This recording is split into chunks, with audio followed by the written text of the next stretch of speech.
Felix പുളിക്കലുണ്ട് കണ്ണൂരിൽ നിന്ന്. ഫെലിക്സേ, പാർട്ടിക്ക് വേണ്ടി സർവ്വതും സമർപ്പിച്ച് പണിയെടുക്കുന്ന ഒരുപാട് അണികളുള്ള ജില്ലയാണ് കണ്ണൂർ. ഏറ്റവും പ്രധാനപ്പെട്ട നേതാക്കൾ ഇ പി അടക്കമുള്ളവർ അവിടെ നിന്ന് വരുന്നു. ഇതെല്ലാം അവിടുത്തെ പാർട്ടി പ്രവർത്തകരെ എങ്ങനെയാണ് ഈ വാർത്തകളൊക്കെ അവരെ സ്വാധീനിക്കുന്നത്? അതോ പാർട്ടിയിലുള്ള ഉറച്ച വിശ്വാസം ഇതൊന്നും സംഭവ്യമല്ല എന്ന പ്രതീക്ഷയിൽ തന്നെയാണോ? അതോ ഈ ഉണ്ടായിരിക്കുന്ന വിവാദങ്ങളിൽ നിരാശരാണോ കുറച്ചെങ്കിലും പേര്? നേതാക്കളുടെ ചർച്ച എങ്ങനെ? ദിവേഷ് സൂചിപ്പിച്ച പോലെ തന്നെ കണ്ണൂർ പോലൊരു, അതായത് BJPയും RSSുമായി നേരിട്ട് ഏറ്റുമുട്ടുകയും അതിൽ രക്തസാക്ഷികൾ ഉണ്ടാകുകയും ചെയ്ത ഒരു നാട്ടിൽ നിന്നും ഒരു നേതാവ്, അതും കേന്ദ്ര കമ്മിറ്റി അംഗം, ഒരു BJP നേതാവുമായി കൂടിക്കാഴ്ച നടത്തുന്നതിൽ പാർട്ടി അണികൾക്കിടയിൽ, കേഡർമാർക്കിടയിൽ അത് വലിയ രീതിയിലുള്ള അമർഷമുണ്ട്. ഏറ്റവും ഒടുവിലായി P. ജയരാജനെ അനുകൂലിക്കുന്ന PG ആർമി എന്നതായിരുന്നു നേരത്തെ ആ ഫേസ്ബുക്ക് പേജിൻ്റെ പേര്. എന്നാൽ അത് പിന്നീട് റെഡ് ആർമി എന്ന് മാറ്റി.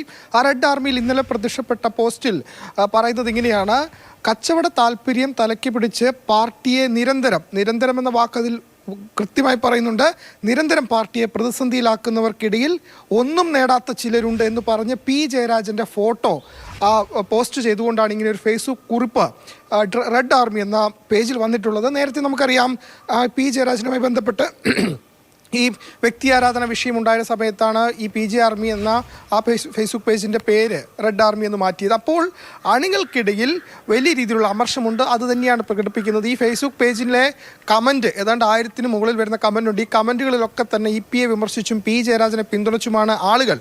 അത് CPM അനുഭാവികളായാം, ആ മെമ്പർമാരാകാം, ആരാണെങ്കിലും ഇത്തരത്തിലുള്ള ആളുകൾക്കിടയിൽ വലിയ രീതിയിലുള്ള അമർഷമുണ്ട്. EP ജയരാജനെ പോലൊരാൾ ഇനിയിപ്പോൾ പ്രകാശ് ജാവ്ദേക്കറുമായി കൂടിക്കാഴ്ച നടത്തിയില്ലെങ്കിൽ എന്തുകൊണ്ടത് പാർട്ടിയെ പോലും അറിയിച്ചില്ല എന്ന ചോദ്യമാണ് അണികൾക്കിടയിൽ ഉണ്ടാകുന്നത്. അങ്ങനെ പ്രത്യേകിച്ച് കണ്ണൂർ പോലൊരു ജില്ലയിൽ ഒരു നേതാവ് ഇങ്ങനെ ഒരു സംഭവം നടത്തുമ്പോൾ അത് പാർട്ടിയിൽ വിശദീകരിക്കാനുള്ള ഉത്തരവാദിത്തം EP ജയരാജൻ ഉണ്ടാവും. അതുകൊണ്ട് EP ജയരാജനെതിരെ കടുത്ത നടപടി വേണം എന്നതാണ് അണികൾക്കിടയിലെ പ്രധാനമായും ഉയരുന്ന അഭിപ്രായം. അതുകൂടി ഒരു പക്ഷേ പാർട്ടിക്ക് കണക്കിലെടുക്കേണ്ടി വരും.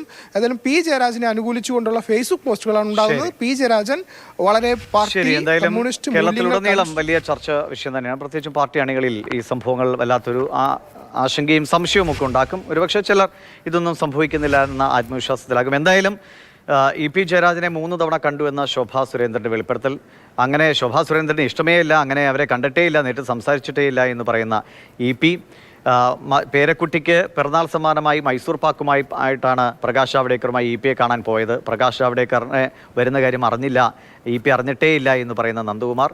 EPക്ക് താല്പര്യമില്ലെങ്കിൽ എന്തുകൊണ്ട് ഇത്രയും നേരം പ്രകാശ് ജാവ്ദേക്കറുമായി സംസാരിച്ചു എന്ന് പറയുന്ന നന്ദകുമാർ.